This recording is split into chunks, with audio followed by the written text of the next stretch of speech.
All right, man, peace. So in light of the Golden State Warriors, if not dominating, authoritative victory over the Houston Rockets in Game 1 of the Western Conference Finals, the mainstream liberal sports media is now asking the question of whether or not the Houston Rockets are done, because that's how they operate. They vacillate from one polarity to the other. Anyway, they're going to talk about it, and I'm going to chime in. Last night, we heard Charles Barkley say he's changing his pick to Warriors in 3. I feel like it's going to be a sweep now, too, but I'll ask you. No, I think that the Rockets will get one game. Ask you, Will. Are the Rockets done? Done. But honestly, they were done before the series started. I know Max took the Rockets. The real question is that once they lose this series, most likely in 5 games, maybe 6 games, what does Daryl Morey do then? Does he try to get LeBron James? I've heard a lot of people hypothesizing that LeBron may sign with the Rockets.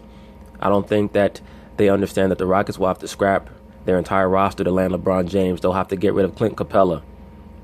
And then you're going to ask LeBron James to meld what he does with what James Harden does, which is basically the same thing, as well as with what Chris Paul does, which is basically the same thing. They basically all play the same style, which is I won't call it a hero ball, but a dominate the basketball at the top of the key style and distribute to shooters. Well, if 3 of the 5 players on the floor all want to be the person who's dominating the basketball, who exactly are the shooters going to be?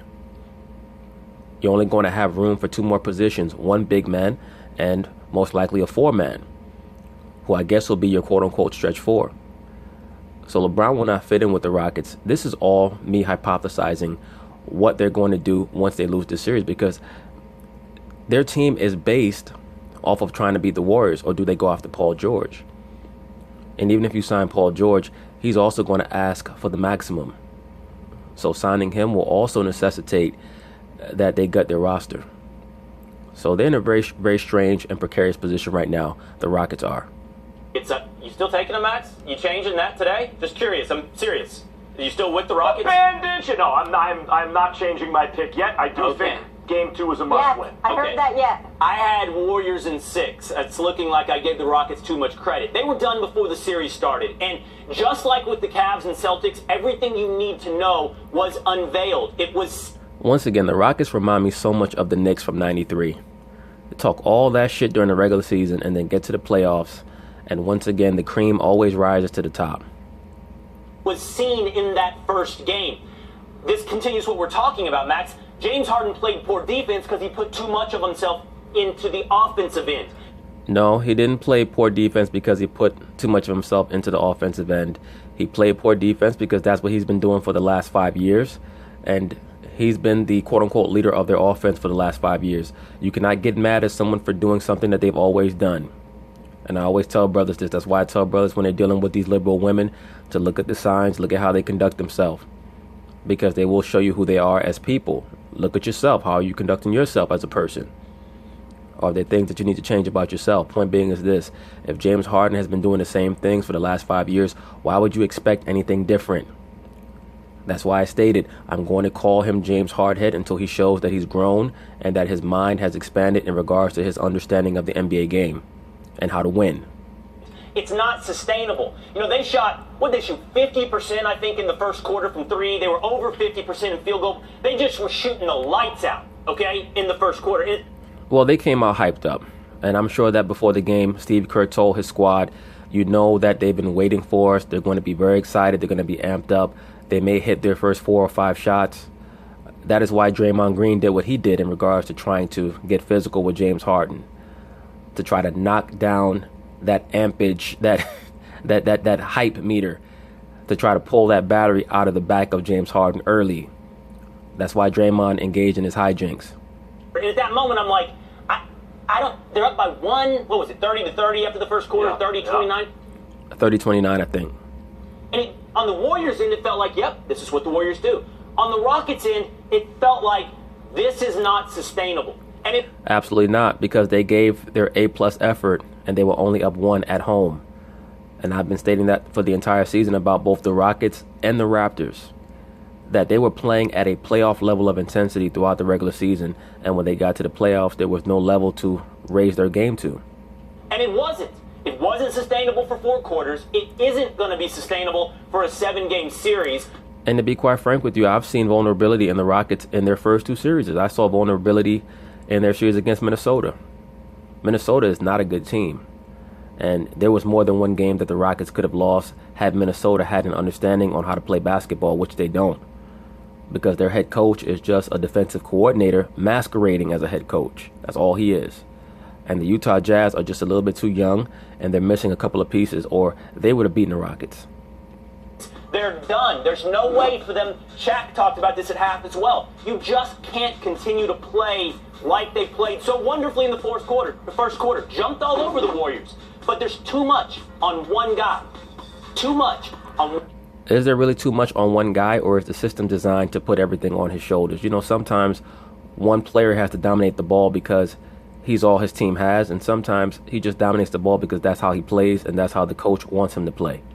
On one guy to carry a team, it's going to affect them defensively. And by the way, Max, I'll bet you this. The end of this series could end up looking like the end of last year's playoffs for James Harden. It would not shock me. Let me say this. It's already going around many of the media circles that James Harden is a quitter. I did a video where Scottie Pippen called him that point blank. James Harden has to be very careful. Hardhead, you better watch yourself. Because once you get that moniker of a quitter, that is hard to shake, man. Whew. Harden, totally gassed, incapable of carrying the team. Everybody says, why did James Harden disappear? And if you want the answer then on why James Harden could disappear in game 5, 6, whatever the end of this series is, it's going to be back to this game 1. It's because you played in a style, you played a way that isn't sustainable. They're done. Look, I said before game 1 that the most important thing was not that Harden got going, it's that everyone else got going. And then, well, why would you say that when you already know how the Houston Rockets play? That's an obvious example of the fact that you don't really pay attention to what goes on out on the floor, Max Kellerman. You just think that you can use stats and analytics to explain everything. And they could even afford to lose that game if everyone else was going and Harden wasn't doing too much. So I agree there. That's the reason Chris Paul is there. They get 48 minutes of primary ball handler play. Sometimes, many of those minutes overlapping, but always there's a superstar on the court. That's true, but let me ask you this, Max Kellerman, and this question is also for all the Houston Rocket fans out there. What's the point of having Chris Paul if when he has the basketball, all James Harden is doing is looking at him and hoping that he gets the basketball back? What's really the point? They're not playing in the Drew League. They're not playing in the Rucker League. They're not playing in the Baker League. They're playing in the NBA. You have to run real plays. You have to run a real offense. That means there has to be some movement off the ball. As D'Antoni's muse running the offense, and so Harden should not be doing as much as he did. We agree there. Are the Rockets done? No, not yet, but I will say game 2. No, they're not done yet. They still have an opportunity because they're only down 1-0. But they better win game 2. If they don't win game 2, then they're going to have to try to avoid a sweep. That's what it's going to come down to. Game 2 is a must-win game. And if it turns out that this series, is relatively easy for the Warriors, then shame on me for falling for the okie doke, which seems to happen every year in the NBA. Yes, the idiots like you. That you fall for the okie doke? To start the season, we all know who is going to be in the finals. There are like 3 teams, pick 2 of them. In one conference, maybe usually like in the West, the San Antonio Spurs may upset the apple cart. Otherwise, you have a pretty good idea of who's going to come out of the West, who's going to come out of the... Right, but do the San Antonio Spurs ever really upset the apple cart? I've already gone over this. When you look at the seasons that the Spurs won their titles, those were pretty much seasons where there were no dominant teams in the Western Conference. I mean, they knocked off the Lakers in 2003, but the Lakers mentally were done. The Lakers should have lost the year before to the Kings. That incarnation of their championship team was done. Shaq and Kobe and their back and forth had decimated their locker room. The Kings should have beat them in 2002. The Spurs finally beat them in 2003. And then, in 2005, there was really nobody out west other than the Suns.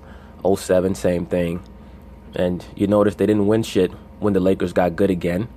And they finally came back in 2013 and 2014 because in those playoff runs, the OKC Thunder were not healthy. So, I mean, the Spurs, they pretty much benefit off of the lack of a truly transcendent or dominant team in the West because they normally are at a good to very good level. Come out of the East, and then along the way there are twists and turns and ups and downs. You start questioning, and in the end, it winds up being the 2 teams you thought. Well, I stated before the season that it was going to be Golden State and Cleveland again. as of right now, that pick is still alive, even though I will say this, it would not shock me at all if the Boston Celtics beat the Cleveland Cavaliers. It would not shock me, not even one bit. The way that team plays, they play like a championship level team. They just don't quite have the stripes yet. They don't have the experience yet, and I'm not sure if they have the A-class basketball player that they're going to need to get past LeBron, but they have the better team than Cleveland. If they believe, they can beat them. Right now, the Boston Celtics and the Cleveland Cavaliers, they're like Cassius Clay versus Sonny Liston. Sonny Liston is the big bully that everybody's scared of. If the Celtics believe in themselves, and I believe that they do, they can beat the Cavaliers because they are the better team. Most seasons. Maybe that happened to me with the Rockets. We will see. I acknowledge they have less of a margin for error than the Warriors. The Warriors may have taken a page out of the Cleveland Cavaliers book in recent seasons, where the Warriors at one point, they wanted to win 73 games. They were playing Steph in overtime late in the season that they didn't need to be. They really did not have their eyes on the prize, which was... No, they had their eyes on the prize. They went for 73 games. They got to 73 games, and Steph Curry got hurt in the playoffs. They didn't lose in the finals because of any other reason other than the fact that Curry was never right in the finals. Draymond Green got suspended for that pivotal Game 5. And then all of a sudden, they were like a train that started to break down as they neared that last station. Andrew Bogut had his knee collapsed by J.R. Smith. Suddenly, Andre Iguodala, his body started to break down on him. There were just so many things that went on in those last 3 games. It was almost like there was a hex that was put on him. Which was just win the championship. The whole regular season's about preparing yourself for that. And this year, particularly late in the season, the Warriors maybe were doing that, right? That was the question. Are they actually discombobulated, or had they learned from the Cavs? Just focus on the postseason. They were clearly suffering from injuries, Max Kellerman. Of course, they did not want to rush their guys back, but their guys wanted to play. They were injured. It seems like it's the latter. But I'll say this. The Rockets have another game at home. If they win that game at home, yes. Why would you say if? Have you not been running around all NBA season talking about how the Rockets have not lost more than 3 games with all their guys playing on the court together? Why are you saying if? You should be saying when. Even though it's like John Henry and the steam drill, and the Warriors is a steam drill, it's like the Rockets feel like even if they win a game, they're going to die from the exertion.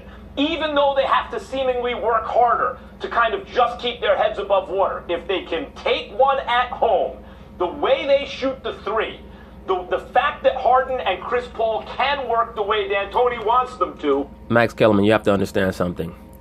When you have a team that sticks to its defensive principles like the Warriors, they're going to take away that 3-point shot from the ancillary players. They're going to dare James Harden and beat them one-on-one. That's what they're going to do. And they're going to hope that by Game 4, the stress and all of the physical exertion that he's used on the court is going to pay dividends. They're going to hope that he starts to wear down offensively by Games 3 or 4. But they're going to use his lack of basketball IQ against him and his lust to show out and show off on the court against him. The role players get hot from the outside. Anything can happen. They have a puncher's chance. But obviously, they need to win Game 2 at home, or the series is over. Well, you're describing, I think you're on the right track, about illustrating exactly why the Rockets are done. Because Molly makes a good point earlier, okay? Molly, you're right. We're not talking about the Warriors enough. We're talking about how the Rockets are to blame, who's to blame on the Rocket side, what's wrong with their offensive philosophy, yada, yada, yada. And that's all true. But you can't ignore the Warriors side of the ball. And this is why it's really bad news for the Rockets and emphasizes that they're done. Max, you brought this up. Steph wasn't even great last night. Steph, 18 points, 1 of 5 from 3. You think that's going to happen again? You think Steph's going to be like that every game? Okay. It may be.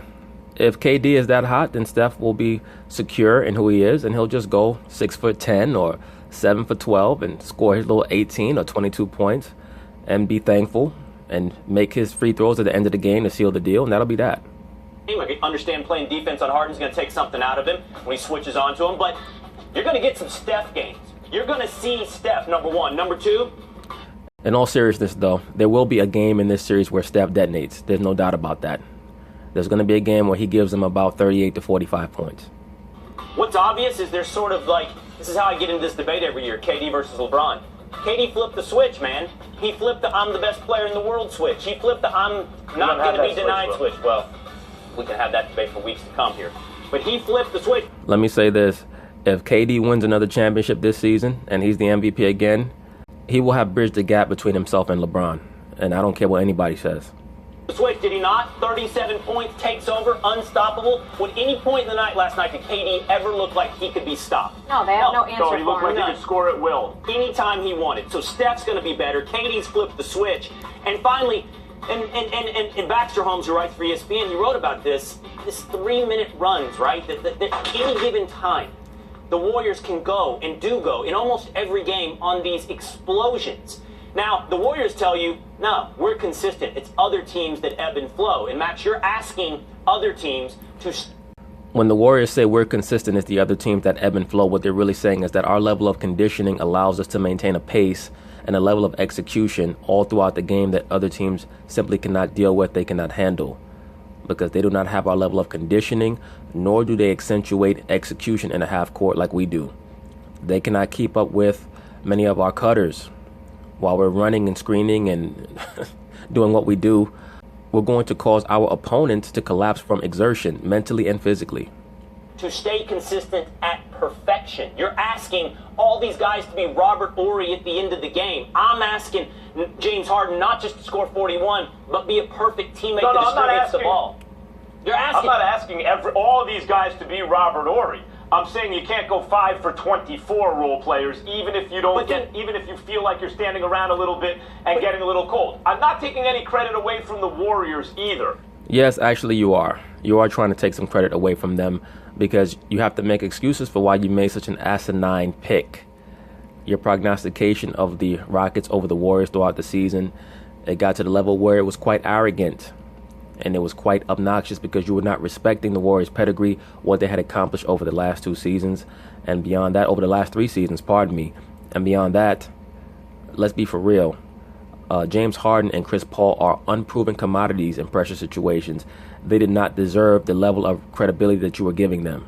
Either. The Warriors they added KD to a 73-win team. And they did what they were supposed to do, which was win the championship. And they're favored against everyone, by the odds makers and the public for good reason. I understand how good they are. The Rockets, however, during the regular season, went on the same kind of runs that the Warriors went on. Other teams were working as hard as they could to almost run in place, keep their heads above water, and then you blink. The regular season and the postseason are 2 separate things, Max Kellerman. You've covered enough boxing fights to understand that, yes, when you have 2 great offensive fighters go against each other, there's going to be fireworks. But when you have a great offensive fighter go against a fighter who has very good offense and great defense, the fighter with very good offense and great defense is going to win. The Warriors have great offense and great defense. The Rockets just have great offense. It's not that difficult to grasp. Blink in the third quarter and the game was over. It was a laugher. The Rockets were also doing that to teams, which is why, including the postseason, they're 50-5 until last night. When healthy, 50-5. They win 10 games to every one that they've lost the entire season. Now, class tells over time. Absolutely. And the cream rises to the top. And so the Rockets were doing that to opponents, and now the Warriors are doing that to opponents, including the Rockets. But that does not mean the Rockets can't respond. That's why the Rockets are done. So that's the point I'm making. KD in his zone. Steph gets better. And the way the Warriors play is this. It's always here. It's always perfect when it gets to these moments in the season. Always perfect. In the third quarter, it seems like they go up. But everybody else can't stay at this level, not even the Rockets, and that just became evident after the first quarter yesterday. They can't stay at the level the Warriors can stay at. So, and your solution, by the way, Max, is, hey, role players need to step up. That's just, man, this is all serving to answer the question. They're done. They're done. I said this was the finals, and it probably is. But the truth of the matter is the Boston Celtics may be able to give the Warriors a better run than the Rockets. There's no doubt that they will. The Boston Celtics will give the Warriors the best run of any team in the entire NBA should they meet them in the finals. There's no doubt about that. They're pretty much mirror images of one another. The only difference is that the Boston Celtics players do not have the fanfare, they do not have the accolades, they do not have the prestige because they haven't done anything yet, as individuals or as a team. But this will be their moment to make their own history, to make their own legacies, should they get there. But should they get there, they will give the Warriors the best run of any team in the NBA. And the Warriors have known this since the start of the season. Rockets. They may be able to be a better matchup. What's that? Celtics don't beat who's coming out of the West either way. No, Let's see if they get by the Cavs first. We got a lot to talk about with the Celtics coming up. Nobody beats the Warriors. The point about the Warriors is, and the reason they are favored going into this series, and the reason that they destroyed the Cavs in the finals last year, is people were asking, is that the greatest team of all time before they got KD? Yes. Only because LeBron James had Kyrie and Kevin Love, and the role players stepped up, and LeBron went, GOAT on basically, did a Michael Jordan in the finals. Did the Cavs squeak by the... In the last 3 games of that finals, LeBron was great, of course, in combination with Kyrie, as well as the injuries suffered by the Golden State Warriors, yes. So all those things were able to be mixed together to lead to that finals victory for the Cleveland Cavaliers. By the skin of their teeth, by a hair in Game 7 on the road, then that team added KD. So yeah, no kidding, they're really good. But it's not just the firepower the Warriors have. They play like Spurs basketball several years back when the Spurs were considered one of the all-time beautiful teams. And the Portland, the Trailblazers once were, the Knicks once were, decades ago. That kind of beautiful team basketball. The Warriors play that, but they do it with more firepower than anyone ever. But that does not mean the Rockets don't have chances to win. They still do. The point is... Well, they have a puncher's chance. But once again, as you know, Max Kellerman covering boxing, what a great boxer will do is he will take away what a puncher loves to do best, which is try to hit his opponent with that mollywop. They're going to take away that overhand right. They're going to take away that left hook. They're going to make that puncher very uncomfortable and make them look foolish. And that is what the Warriors will do in this series most likely, unless something calamitous happens. The point isn't that the Warriors are good. We all know that. We all agree on that. The point is, they're so good, the Rockets are done. You're the only one that doesn't know that yet, Max. Max, change your hotel plans. Listen, we're going to be back at that place we were in the Bay Area having avocado toast. You'll probably upgrade to a better hotel. Cancel your plans in H-Town. You know what it is. All right. But anyway, that's pretty much it on that. Do I think that the Rockets are done? No, I don't. You know what? Let's hear what Kellerman has to say. Giving the Rockets one more game. I'm not abandoning ship just yet. Oh, you are loyal. I'll give you that. All right. But anyway, yeah, he's not jumping ship quite yet because he knows that he's going to look like a fool if he does so after one game.